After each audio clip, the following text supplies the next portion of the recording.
Hello, D-Gens, it's your boy Ryan, and I want to take a deep dive into a hand I played yesterday live 1-3 at the Venetian. Ended up in a four-way all-in pre-flop.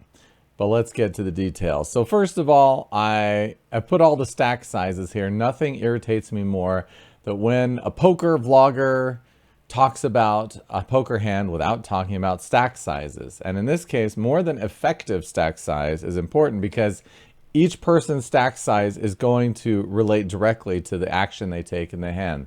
Let's begin. So we're starting off in the hijack here. Under the gun +1 opens to 10 off of about a $100 stack.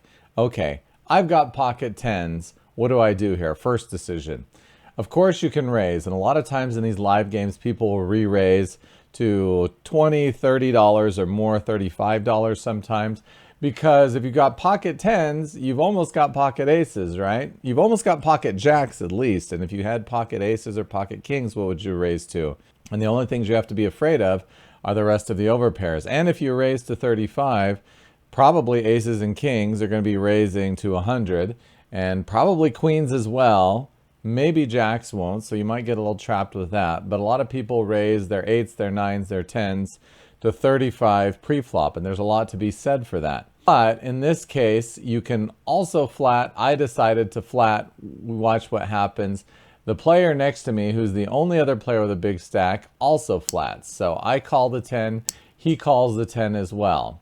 It folds to the big blind, who then makes an interesting decision with about a $60 stack. So that's only about 20 big blinds in this game.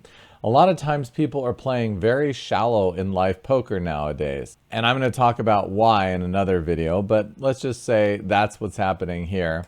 Big blind jams for 60 all in. Okay, so player 1 bets to 10. I call, capping my range, meaning I probably don't have aces, kings, or queens, or I would raise. And player 2 calls as well. So player 2 is capped right now also. The only players that aren't capped are the all-in in the big blind and the original raiser. The original raiser just decides to call the 60, which is a very interesting decision. You only have a $100 stack, so you're probably getting it all in by the river anyway. Why are you just calling and effectively capping yourself unless you're trapping me?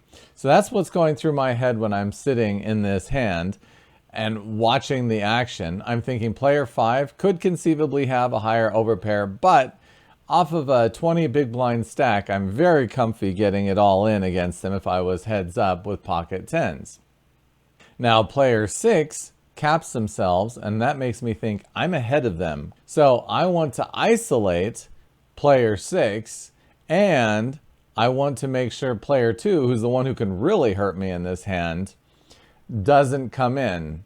So what am I going to do? Also, if I am beat by player 5, there's going to be a side pot if I can get more money in with player 6. And so I want to at least win player 6's money, which would leave me even if I lose to the big blind who's already jammed. So what do? I raise to 150. Now, this puts a question to player 2. Remember, he just called pre-flop, so I don't think he has any of the ultra premiums. But what does he do? He jams all in for 350. Okay, so first player, okay, all in. Second player calls the all in. Now I have a decision to make. What do I do versus the jam from player 2? Well, my question is, does he have jacks or better? Because if he does have jacks or better, I should just fold. But I don't think he has jacks or better because he just called. So I'm going to say, okay, I'm going to stick it all in. I stick it all in, 350. Flop comes down, queen, 6, queen. I'm hoping nobody has a queen.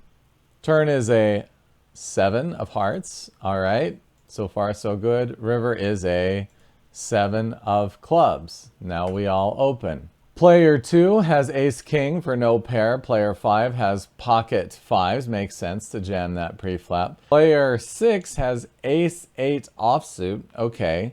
So I end up scooping the entire pot worth $870.